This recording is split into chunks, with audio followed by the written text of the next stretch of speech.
Bienvenidos al Noticiero. I fucked up. I got something there. Okay, ready. Take that out and post. All right.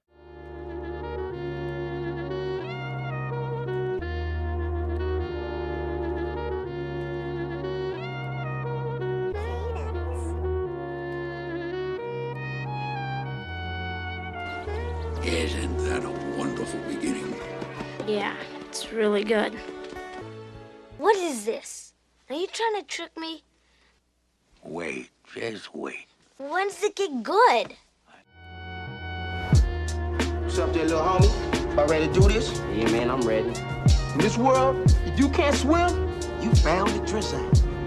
And if you fall, you better pick your punk ass up. That's right. And the rest of y'all, Wanda, you ready? don't cut him no slack. Hey, Freak Joe, you're going nowhere. 1. I got you for 3 minutes. 3 minutes of lead time. 2. You got no backup here. I'm calling in Veronica. Veronica, give me a hand. Y'all fools get busy. 3. Clobbering time. Bienvenidos a Nerd Noticiero con Jose the Dad and El Elder Dad. Welcome back.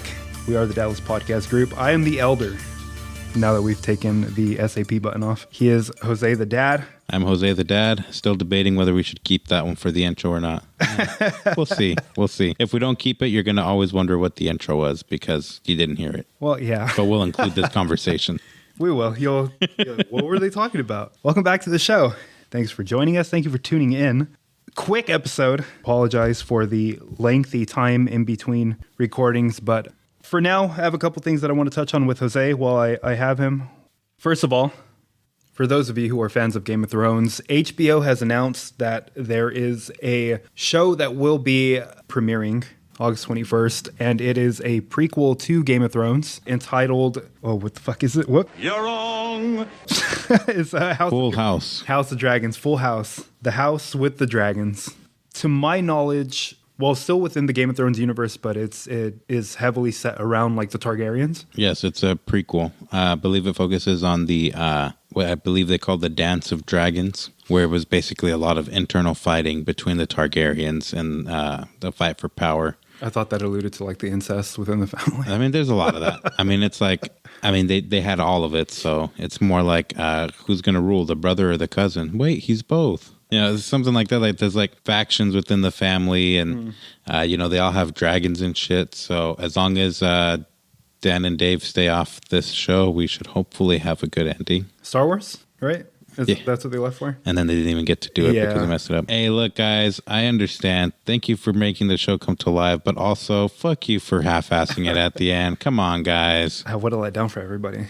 Come on. I tried. I genuinely tried to give them the benefit of the doubt. Like, I remember we would all get together and watch it. And everyone was like so disappointed. I'm like, well, come on, guys. Like, it makes sense because I didn't want to be disappointed and I wanted to find a reason to like it. But after spending so much time reflecting on it, you let me down. Did you ever see the reaction video that was put out? I don't know if it was put out from the studio or if it was just something that was posted to YouTube via whatever other medium. But it was Kit Harington at the table read reacting to Daenerys' her death. Oh, yeah.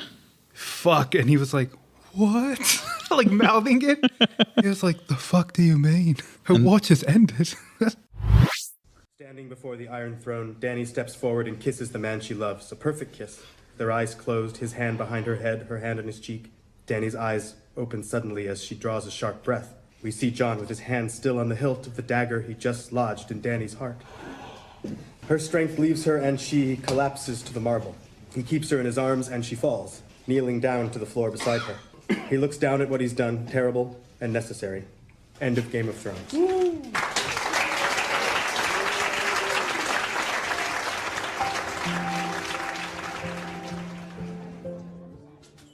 And he was was so polite about it after. He said all the right things to all the right news stations. Like, no, we all worked really hard. We all really liked the story. But like, bro, we know what you're thinking. You're thinking, bro, I did not spend 10 years of my life freezing my balls off, literally, filming sex scenes in the snow. We'll do a whole Game of Thrones episode. That's a good one. Write that down. Honestly, yeah. We'll do a Game of Thrones episode. We've talked about Harry Potter, but we'll bring we'll see if we can bring the Nomad on and the Nomad, bring Daddy Dungeon Master. Yeah, gotta get that on the soundboard. I feel like of our group, you guys probably have the most insight because I jumped into Game of Thrones. Although I was like head first once we got into the show, I was jumped in in the 5th season, I believe. You're gonna fucking like this shit. But I don't like Joffrey. Don't worry about it. I've touched on it before in previous episodes, but it was a show that, because HBO wasn't readily available to everybody, it was one of those shows, or it was something that like I wasn't going to get into. Right. And because the seasons were so expensive when they were releasing them on Blu-ray, it's like, I probably won't watch them. But I mean, once they became available on HBO, I was like, okay, like I'm here. Real quick note on how I got into it. There's like a free HBO preview weekend or like week. Yeah. And they were showing the whole first season because season 2 was coming out. And so I was like, oh, okay, let me check this shit out, So I started watching it then. But I remember my brother was maybe 12, 13. I don't know. He was younger, though. I'm like, hey, check this shit out. And he's like, oh, boobies. And I'm like, oh, I meant like the cool story. But yeah, those are like, cool, too. I meant the brother and sister fucking. And you're like, wait, what?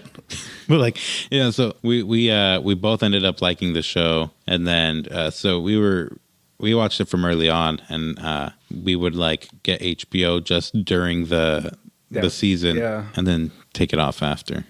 So I'm curious to see how the show turns out. I've done like my fair amount of like internet scrolling, like to kind of look up like the different like wikis and like the different fan sites that talk about the lore and whatever. I've not committed any time to like listening to any of like the because they're out there, like the books, which again, Audible.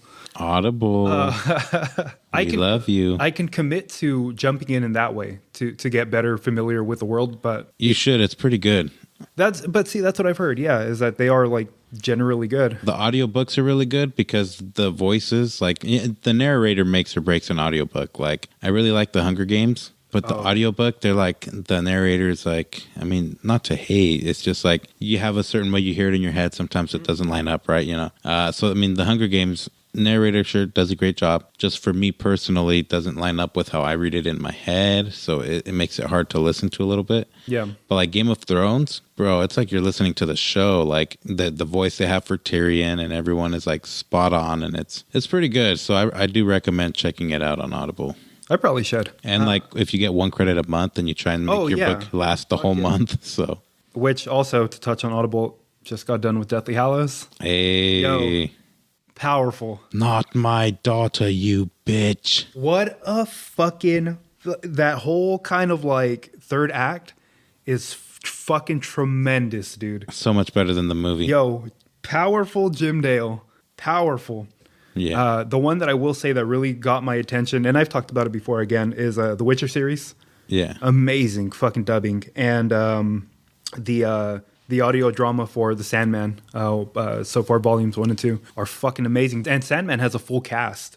If you're familiar with the source material, kind of the way that it connects to what we've been talking about, reading source material and then it being adapted, I believe George R.R. Martin did release a book on what this show will follow. Oh, okay. Still can't release the newest fucking book. Been waiting like 10 years, but go write a prequel book before you finish the original and fucking write some shit for Elden Ring. But like, fuck the rest of us waiting on that book, So it's funny that you bring it up because that was my other talking point that I was going to bring up was Elden Ring. I've not played it yet. I hear a lot of good things about it. I hear fucking tons of stuff about it right now. Like a lot of the gaming, pages that I follow on Instagram and Facebook a majority of them are all Elden Ring. First of all, I think games like that, like like Sekiro, Elden Ring, Bloodborne. A lot of those games are very daunting, intimidating to me. Yeah.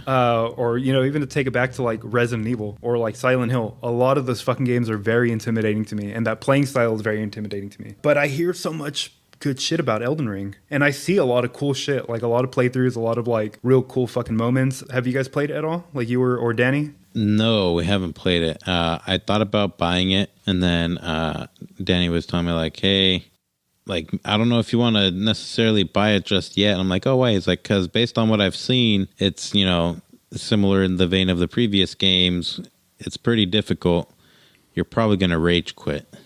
And I'm like, "Yeah, probably. I'll probably hold off. I was gonna wait actually, so I haven't played it yet. I want to, but." I'm probably not going to play it for a good while until I have like a week vacation or like a 4-day weekend where I can like actually sit down and enjoy. To put some time into it? Yeah. From what I've read, I guess the game itself, what most players are averaging, if you're just playing solely like the story, the game itself is like 50 to 72 hours of gameplay total, depending on how hard you fucking hit it, And that's worse for me because when I play a game, yeah, I don't like to leave an area until like I've gotten everything I can. I feel like it leaves the game unfinished. So like, for example, Assassin's Creed, I won't leave the area until I've gotten every chest possible or every whatever is in that game. And then like, okay, now I can move on. So like, it'll take me an hour to get past the tutorial because I'm getting every little thing I can first. Fucking grind, dungeon crawl, fucking loot. Yep. Hard. So I know for sure it wouldn't be like 72 hours for me, dude. Exactly. Over. Aside from that, I've seen like, especially recently, a lot of people are coming out and are like, oh, well, I already did a speed run, or speed run times have been posted. The newest time, like the most recent time that's been posted for Elden Ring, is 19 minutes. Oh, and I'm like, shit. Fuck you, dude. Dude, that reminds me of like when I got an action replay on the DS and like, I put all the hacks in the Pokemon games where like I could walk through a cave, not walk into a cave, walk through a cave. So like I got to like the first gym leader in like a minute, and then you just like go through the whole thing. Like, how do people speedrun that quickly? They got to be using mods or cheats, right? In this new age of gaming, speedruns have become like a very popular thing, and it's because like people on Twitch do it, people jump on and post it like on YouTube. It's a thing. It's a very common occurring thing now. And then just aside from that, like you said, George R.R. Martin was involved with the game, with like the making of it, which in itself is pretty fucking cool. And I heard what he did. He didn't write the actual story for the game. I can't confirm this. Don't quote me on it. Do some research. But from what I remember reading, I believe what happened was he wrote a shit ton of lore for the world, and then they used that lore to create the new world, like the time center. Like he wrote the history of the world, and then the people that made the game actually made the current world. Okay, they used it as like source material then, like just kind of built around it. So he basically wrote a bunch of source material. So I'm like, bro, you got time to write a bunch of material that's not even going to be directly consumed, but you can't write the newest book. Like, come on, man. I don't know how much longer you're going to be around. I need you to finish the story. How much longer you're going to be around? Dan and Dave did not help us with their ending. I need an alternative ending, a canon ending that you can provide. And I need you to finish those ASAP, please. But new show, yeah, I'll watch it for entertainment. I don't think it's going to get the same hype that the original Game of Thrones show did. I think a lot of fans felt betrayed or burned by the ending. So it's like almost cautionary now. If you had a better ending, you would for sure have everyone hyped to return to Westeros. But because of the ending we received, now it's like, yeah, I might check it out when I have time. And it's not going to get the same hype. I would not be surprised if it doesn't finish through, if it gets canceled. Very well. Okay. Because I don't think it's going to get the same hype. I think it might make just enough money to like still finish the show, but it's not going to get the same hype. I'll still check it out. I don't know if I'll be like every week I have to watch the new episode. I'll watch it. I hope it's good. This one's kind of tricky because you know how everything's going to play out. I think it all depends on how you build on the universe that we don't know about. Yeah. To bring us into the lore and the story that we have so far. And it does also depend on the kind of viewer you are. Because like myself, when I would rewatch my Game of Thrones seasons, because every time the new season came out, I'd rewatch the whole show. When you do that, sometimes the streaming services like HBO Max or HBO Go before, they have the extras, right? And then the Blu-rays have the lore on it. Oh, okay. But I didn't have the Blu-rays. I would go on YouTube because I was just like so starving for more Game of Thrones content. And so like I'd go on YouTube and the Blu-ray lore histories that's narrated by the actors on the show. So it's like Bran is telling you the history of Winterfell. Tywin Lannister is telling you the history of the Lannisters. So it's really cool and interesting. So like me having already dove deeper into Westeros lore, for me maybe it's not as exciting, but for someone who only watched the show and you don't know all of the lore or the backstory behind the Targaryens or anything like that, I think that there's going to be a lot more hype and it'll be a much more enjoyable viewing experience if you go into it blind. Hey there, guys, real quick. This is the Elder Dadless, co-host of the Dadless podcast. Today, I'm here to tell you a little something about Anchor. It's the easiest way to make a podcast, and let me go ahead and explain. First of all, it is free. There's no upfront cost. It doesn't cost anything. It's a great way to get started. There are creation tools that allow you to record and edit your podcast right from your phone or your computer. Literally, if you're on the go, if you're at school, if you are hiding in the restroom while you're at work, if you're stalking your ex-girlfriend, you can literally make a podcast from anywhere. Anchor will distribute your podcast for you so it can be heard on Spotify, Apple Podcasts, and many other streaming platforms. Hey, great way to get it out, right? You can make money from your podcast with no minimum listenership. That means that your Uncle Randy, who was twice removed, can help you make a buck. Or creepy Father John, who you chose to stop talking to for many reasons, can even help you make a buck. It's that simple. It's everything you need to make a podcast in one place. Download the free Anchor app or go to anchor.fm to get started. That is anchor.fm. I hope you guys enjoy it. Let's get back to the show.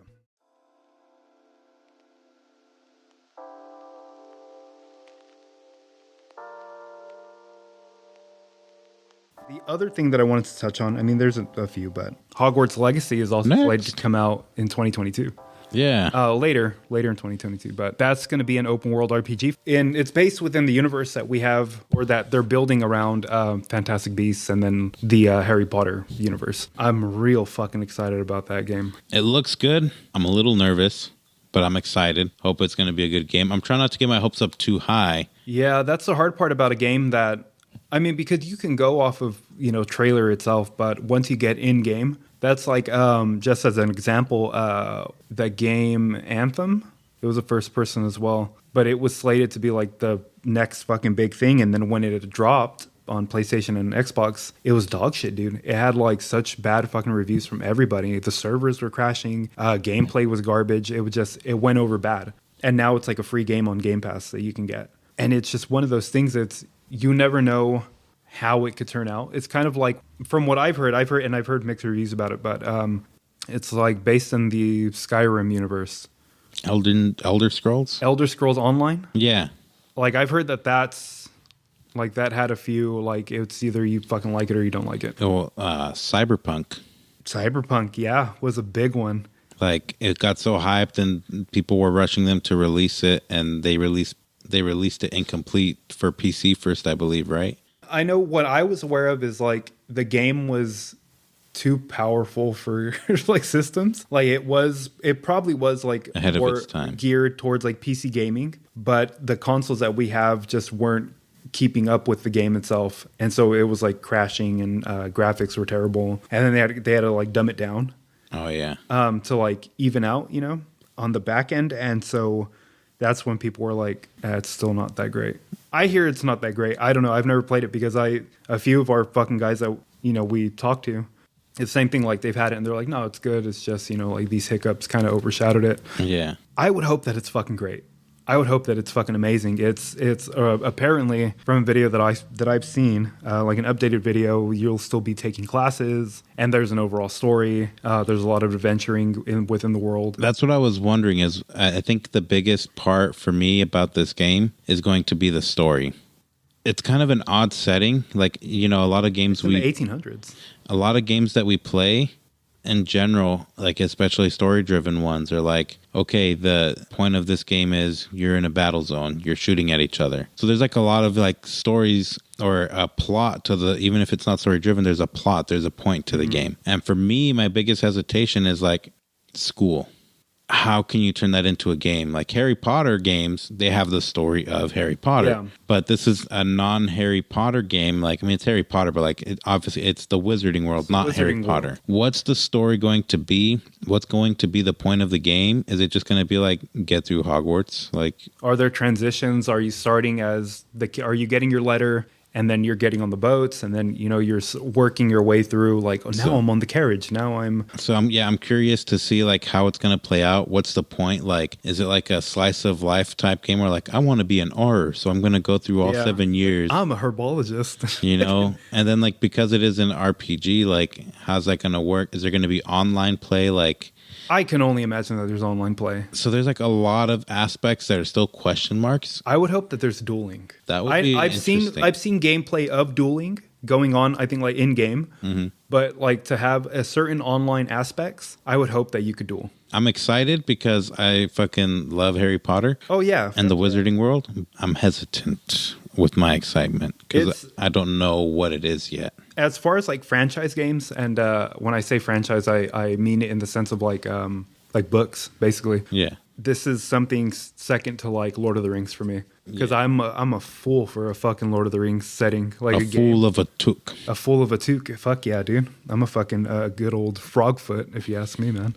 I'm really excited for this game. It's one of those games that I'm like, aside from like Horizon's Forbidden West and all the shit that I couldn't have because I don't have PlayStation, I'm legitimately like very fucking excited for this game. We should bring Danny on for the Horizon games. He played the first one. He was like super fucking into it. Tried to get me into it. Didn't have time to play. And then the new one came out and he's like, fuck yeah. That first one was dope, dude. He's like, this is why I wanted this PlayStation 5. That first one was fucking dope. The story was dope. I know we're going to see we're going to be introduced to like the common rooms for each house. And that's pretty fucking cool because they look, so far the walkthroughs that they've shown look fucking sick. You get to go to like Godric's Hollow and like in and around, like the settings that you're familiar with from the books, which is cool. I would hope that there are certain Easter eggs that are introduced. Like for me, being that I just finished like Deathly Hallows, I would love to see the seaside cave where Tom Riddle's over here taking kids. And it takes place in the 1800s, right? Yeah. So I'm like, is this already like an existing point? Like, would they add that? Would they build a story around that and be like, well, this is where like ancient, like, dark wizards came and did their hullabaloo and shit? Because there's not going to be, if it's in the 1800s, it's going to be a stretch to really connect anyone except for Dumbledore. Other than... And even then, so if he's 150 years old in like Sorcerer's Stone, in one of the, I think it was like Sorcerer's Stone, Chamber of Secrets, they mentioned that he's 150 years old. Shit. And so if the Battle of Hogwarts takes place in, what was it, 99? Yeah, something like that. Sometime in the 90s. So we'll just say 1990 just for the math to keep it simple. Yeah. So 1940, Dumbledore is 100. So he's born in like 1840, around 1840. Jesus. So... if this takes place in the 1800s, depending where in the 1800s, we're getting a younger Dumbledore. We're getting Jude Law Dumbledore. No beard. He still has to be young. But hey, you know what? Are any of your stories involving Fantastic Beasts at all? No. Okay. So now I just want to touch on this real quick. I hate how incredible the new movie looks because I have been trying so hard not to support this particular set of films since they kicked off my boy Johnny. It was my plan because of this last movie. It was my plan to go back and watch the other two. I've watched them, but I don't remember them because my interest just wasn't. I couldn't click. I hate to say it, but they're just not that great. I feel like it's just I think we touched on it before. Like I think in one of the group settings we touched on it, and I think it was it's one of those things like a cash grab, and we're just trying to Easter egg our way into like liking the film. Yeah. But and there's so much discontinuity. That's what I've Sorry, I'll let you finish your thought and then I'll... And I it's totally just like this gray area of like I want to go back and watch them because this third movie looks really fucking good. And for me, one of the key things that I'm really looking forward to is the 1940s, the fucking Grindelwald Dumbledore battle. It's really fucking badass. Battle. It was like, yo, fuck you. I got the Elder Wand, bitch, and drops it. And he's like, I can't keep going on like this, Albus. No, he doesn't necessarily sound like that. But that's what I'm looking forward to. And see, for me, they're called Fantastic Beasts. And where to find them. And so when the first one came out, I'm assuming we're looking at like Fantastic Beasts. I'm like, oh, okay, fun little story. Newt Scamander is going to find some creatures. Nothing too heavy, right? Like it's just super heavy narrative. It's just fucking, it's Fantastic Beasts and where to find them. Like it's super heavy content. He's just trying to find creatures. I thought it was kind of a weird concept to turn a textbook. Keep in mind, okay, Fantastic Beasts and Where to Find Them by Newt Scamander is a textbook in the original source material. They take that and they make it a real life book, you know, for us to buy, along with Quidditch Through the Ages. Yep. And then when they're thinking, okay, J.K. Rowling isn't really writing any more material for this. How can we continue to make money? So that's why they released the books. And then these textbooks, they were like, okay, how can we make more money now? Let's turn one of these textbooks into a movie. Yeah. Like, okay, Fantastic Beasts and Where to Find Them. I'm like, okay, that's kind of weird. I never read the book because I'm like, it's a textbook. I got a little confused because I've seen that Fantastic Beasts and Where to Find Them is there along with, Quidditch Through the Ages, but I wasn't sure if it was Fantastic Beasts, the textbook, or if it's like an audio dramatization of a book set on the movie. I'm going to be real. I don't 100% know. I don't either. I have no idea. When they came out, I assumed it was like the textbook because there was nothing else to suggest otherwise. Up to the point when those books were released, all we knew was that it was a textbook that Harry and Ron didn't care about and Hermione read front to back 5 times and memorized. In my mind as a diehard Harry Potter fan at the time, I'm like, okay, it's a textbook. Cool. It would be sick if you do listen to it and it's like David Attenborough and he's like, here we find the crumplehorn snorkax. That would be pretty fucking in cool. its natural habitat. How lovely. And you're like, wow. I misjudged it. Fascinating. But like, and so for me, it didn't make me like, oh, I have to run out and buy this. So I could be wrong, but to my understanding, it's like a picture book, like drawings of the creatures, like an encyclopedia, basically, of Harry Potter creatures and lore. So just a slice of life. It's just pretty much. And so that's why I was so confused. How are you going to turn that into a movie? Yeah. And then I watched the movie. You're like, how did you get this? I'm like, okay, from what? This. So it's not really about, you see some Fantastic Beasts. You see Newt Scamander. And you find them. You go to where to find them. But then 2 comes out and I'm like, okay, there's so much more going on here that by the end of 2, you realize it's not Fantastic Beasts and Where to Find Them at all. It's this whole other like drama within the wizarding world. It's basically a prequel highlighting the previous I don't want to say the second, like the first or second Wizarding War. Yeah. Where Dumbledore... It was like Fantastic Beasts and Where to Find Them. And then we just totally like changed the fucking context and the narrative of what's going on. And it's like, and the crimes of Grindelwald. And you're like, what? How does that play Where's into... the beast? Yeah, like how does that play into this at all? I think they might have originally planned for like just one movie for this or something. And then they saw like money. And they're like, hey, you know what? It's in this time frame. Let's just slap the rest of the prequels on. Yeah. I think it would have been better handled if you turned Fantastic Beasts and Where to Find Them maybe into a show. A series. Cool. Yeah. You show Newt Scamander traveling around, finding different beasts, and writing it down in his log. Like, that seems a little more like, slice of life in tune with the book. And then, if you wanted a cash grab Easter egg, the Wizarding World, make a prequel series that very clearly from the beginning tells you this movie and the following ones are going to be about Dumbledore versus Grindelwald. That or just make a movie on fucking Dumbledore, Yeah. And on just that war. And so that's where I got confused with that. And then we're really rambling on this. Well, I'm really rambling on this one, but no, because our focus is on the... I have a lot of passion for Harry Potter. Yeah. And it's one of I'm a fan of many different fandoms, but Harry Potter has been a staple since I first got into it as a young child. We're of that age group. Yeah. I feel like through the Audible, there's been a deeper appreciation of it, especially because I feel like I can fully take in like certain aspects of the books, like certain feelings that are portrayed and, just certain thoughts that you're given within the context of what's going on in each book. You get more depth because as a younger kid, when you're reading them, but you don't absorb everything, right? Like when I read them as a younger child, I didn't understand the complexities of like the politics of it, the ministry, and the coup for power and overthrowing a government, and the minister being afraid of Dumbledore coming for his power and all that. And Dumbledore's like, dude, I don't want your fucking position. Yeah, there's like so much more deeper context to these books that as a child kind of fly over your head because you're like, ooh, cool spells. Wow. Yeah, so Cedric, oh no. And so, like, I feel like what happened with a lot of people is as younger kids, we read the books maybe once, maybe twice, then the movies. And you get into your teenage years, your young adult years, and you get busy and you get caught up and you don't have time to sit down and read the book, but you do have time to sit down and watch the movie. And so then the movie kind of becomes more your fandom than the books. And then we all just kind of turn back and realize, like, holy shit, when was the last time I read the book? Dude, and you hit the books and you're like, blown away. Yeah. I was fucking totally blown away by like how vastly different, like the differences in the books to the movies. And it's funny because you forget, like I read all those books as they came out. Yeah. I think, and a lot of us did. It was like, yeah, one and done, one and done, one and done. And all honestly, Deathly Hallows was the last book that I read. I don't even think I read it all the way through.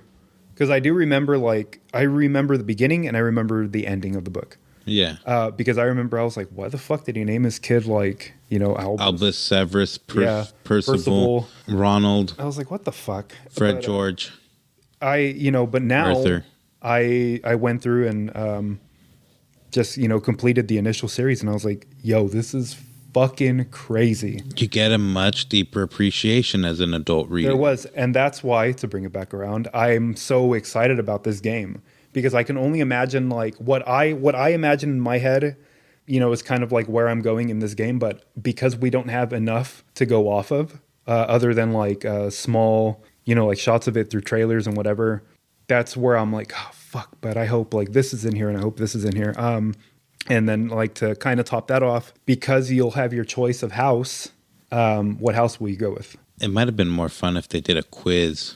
That's so, again, this is another thing, another aspect of the game of like, are they going to give you something to like see what house you go in? And then if they do, if they're like, okay, like Kingdom Hearts, and you play Kingdom Hearts 1 and it's like, do you value friendship, power, like strength, whatever bullshit? And you'll be like, oh, well, I want to be strong. And then it's like, ping, and then you go to this next thing and it's like, do you want to be strong? Are you brave? Are you curious? And you're like, oh, well, I'm, this, ping. This, that, and the other, and you do it again. You do it 3 different questions. Yeah. And finally, at the end of those questions, it's like, okay, well, you chose this and you chose this, and so we're giving you the sword, but now you have to get rid of one other weapon. So, like, do you get rid of the shield or do you get rid of the staff, like the magic staff? Like, I hope they give you like a little, like something to lead you into that scenario. Yeah. And, and then they give you the sorting hat, and then you're like, oh, well, I'm, based on your answer, you're Hufflepuff, or you can ask the hat. Or do you want to hit the old, hey, put me in Gryffindor? And it's like, Gryffindor! And then you... Yeah, that'd be a good way to do it. That's fucking tight. I hope they introduce a lot more of the ghosts. Yeah, Peeves. Peeves. My boy. Oh, dude, in Deathly Hallows, when they fucking... they give Peeves a lot... They give him a lot of shine in that fucking... In that book. And especially in the third act. There's a whole lot of shit in the third act that's fucking amazing. I've been going over it, and I'm like... I'd like to go with the house that I got through my like Harry Potter sorting hat survey, whatever. And it's Ravenclaw, but because I just fucking consumed all of the books, I'm not smart. So I think realistically I would be Hufflepuff. I know for sure it wouldn't be Gryffindor. I wouldn't want to go to Slytherin. I'm pretty sure I would go with like all the other fucking guys and, the ones that don't get picked. Here's what I did, because I got Ravenclaw as well. But then I'm like, okay, this was one quiz, and when my wife took the quiz, she got different questions. Mm-hmm. So I'm like, well, that's just one quiz. If they have different questions, then let me take the quiz again. Yeah. I took the quiz, I kid you not. One day I sat there and I took it like 10 times. I did it a few times too, yeah. And every single time, I got Ravenclaw. And then like I started doing it like every once in a while, like, we'd bring it up like maybe once a year. It's kind of become like a topic on our family vacations. Mm-hmm. And so like, out of like the maybe 15, 20 total times that I've taken this quiz, every single time has been Ravenclaw, except one time I got Gryffindor. I got, out of the majority of the times that I've taken that little survey, it was always Ravenclaw. The second was Hufflepuff. And then the other one was like maybe Gryffindor once or twice. But you don't have to be book smart to be a Ravenclaw. You're Well, clever, it's dude. like clever and cunning, and like you're thoughtful. You're a lot of Yeah, so you don't have to like know hellish like trivia. You could just be a smart dude, and I mean, because that's like they ask Hermione. They're like, "Why aren't you a Ravenclaw?" yeah. She's like, "Because I'm a muggle," or I don't know, whatever bullshit. I forgot the ad. I just heard that part too, but She said so, but like she has a retort to it. That's the same thing too, because then it had me like, because you I think was like, that. maybe she didn't know because she's a muggle born. So I'm like, maybe that is the reason why. Like she just didn't fucking know. Like she doesn't have like a bloodline to be like, oh well, you would go here. But I think it was more like because even though she is smart, she does have courage. Like It's like her spirit. yeah. So even though she's book smart, because I mean, like you got to think there's got to be straight A students in every house. It's not like Oh, yeah. Gryffindor didn't have someone who was like a fucking nerd or They're concrete, Hufflepuff. man. Come on. So, and like it's kind of like how you get the exception to every house. Like Snape wasn't an evil Slytherin, and Pettigrew wasn't a brave Gryffindor. Cedric wasn't like plain Hufflepuff. He was- You have exceptions to the houses, like so that's where you could ask the house to put you somewhere too. I think I'm going. I mean, to cap it off, I think I'm going either Ravenclaw or Hufflepuff. I'm a little on the fence about whether I want to be a neutral wizard or if I want to be a dark wizard, because that's going to be a choice as well, Ooh. based on how you play the game. Kind of like Fable. Ooh, Like when okay. Fable is around, it could be like you neutral or like a good guy or a fucking bad Yeah. guy. I think I'm going to go neutral or a fucking bad guy, because if I have to kill someone, I'm going to kill them. But I'll probably go neutral. But all right, that's Harry Potter. We're looking forward to Harry Potter. very last point I want to make to you, Pokemon Scarlet and Violet. Hey, I haven't even played the Arceus. yeah. Me either. I've not played it. We have it, haven't played Same. it. Same. Have no idea, haven't played it. Bought it on launch. Haven't had time because we're sitting here recording this great show for you guys. I understand it's going to be released in late 2022. I thought it was going to be released later. I thought it was going to be like until next year. But so far, there really is we don't have a set region. It looks to be Spain inspired. I'll take that. I mean, that works based on like what they have released. I know that they have released at least 25 confirmed Pokemon that are in the Pokedex so far, or 50, 25 to 50, something like that.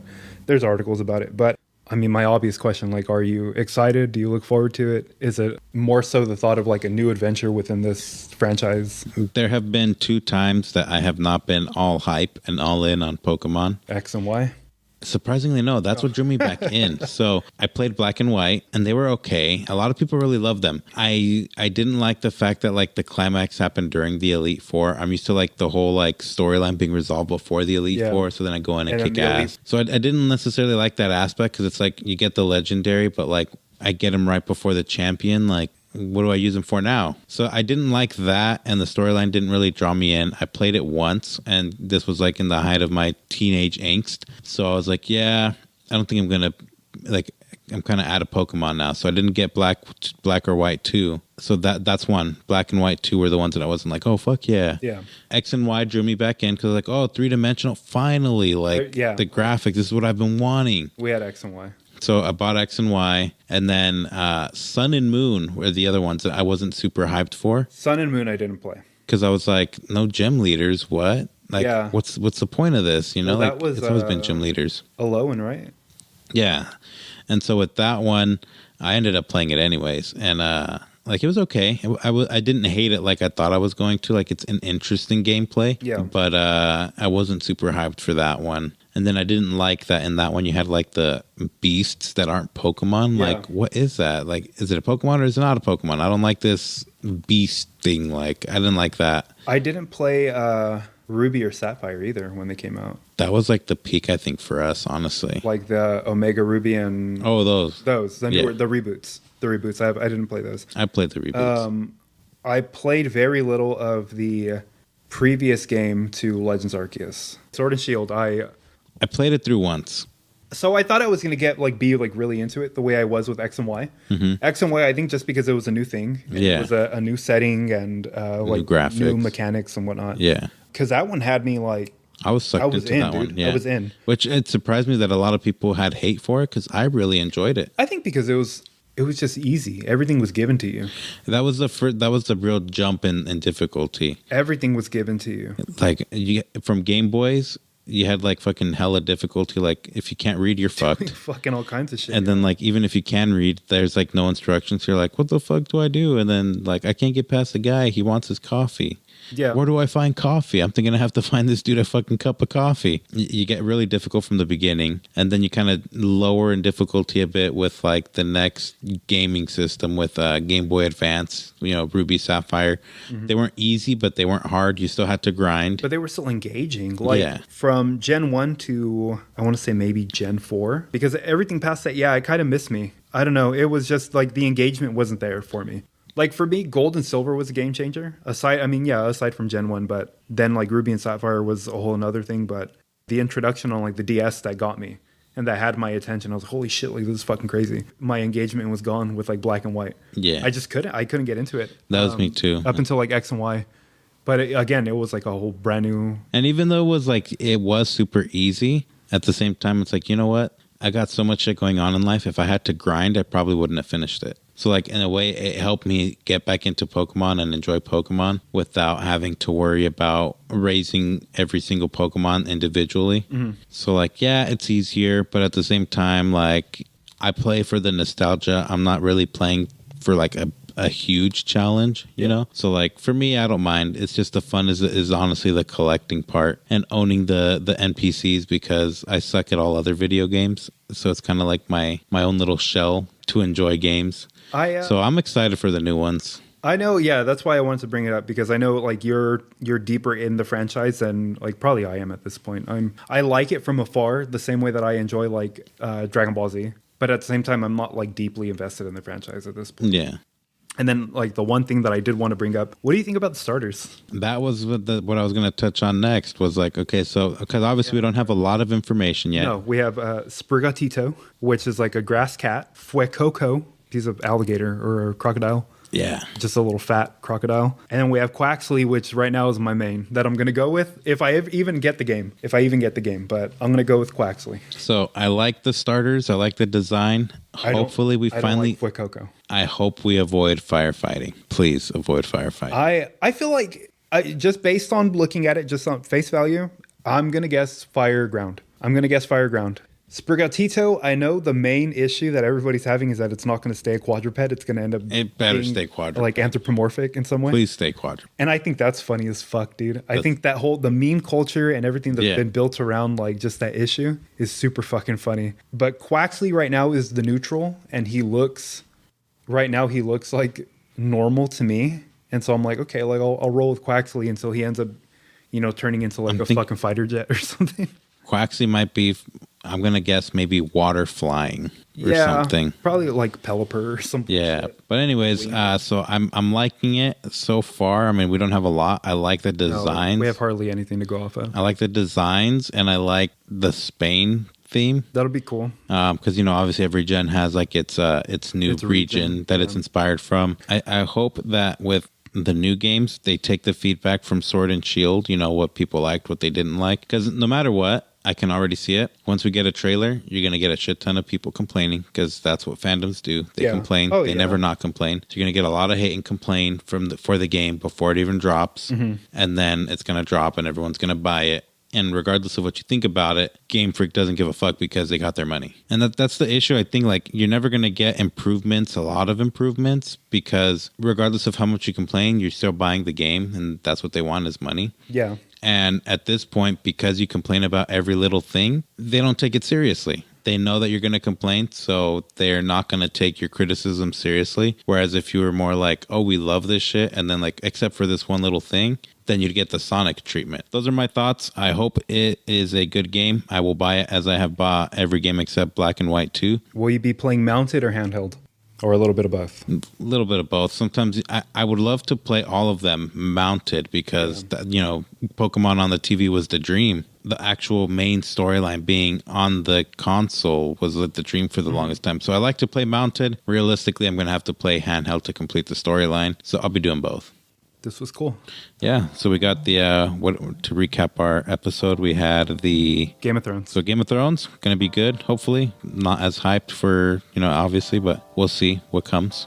We had the Harry Potter game. A lot of thoughts on Harry Potter in general. Always deep. Probably could have just done a Harry Potter episode. Always deep. Yeah, and you know what? As much as we covered, still have a shit ton more opinions to share on it. So I'm hesitantly excited. You are full on board. And then we had capping it off with fucking Pokemon Scarlet and Violet, and which I am more on board excited, and you're more like, oh, I'm watching from afar. Yeah. So it might miss me. It'll probably miss me. The theme is we've been burned by many of our things we enjoy, so we hesitate to enjoy something, but a cautionary tale. Every now and then something comes out and you're just like, fuck it, full on hype. Absolutely, I am ready to get hurt again. Oh yeah, fuck yeah. So we should maybe do that. This is a cool thing. We'll call it Nerd Noticiero or some shit. Very news oriented angle that we took on this episode. We could start doing that. We'll keep coming. Another one in the books. I am the elder. Watch out, Philip DeFranco. We're coming for you. I am Jose the dad. And thank you for tuning into the Dadless podcast. We will talk to you hopefully soon.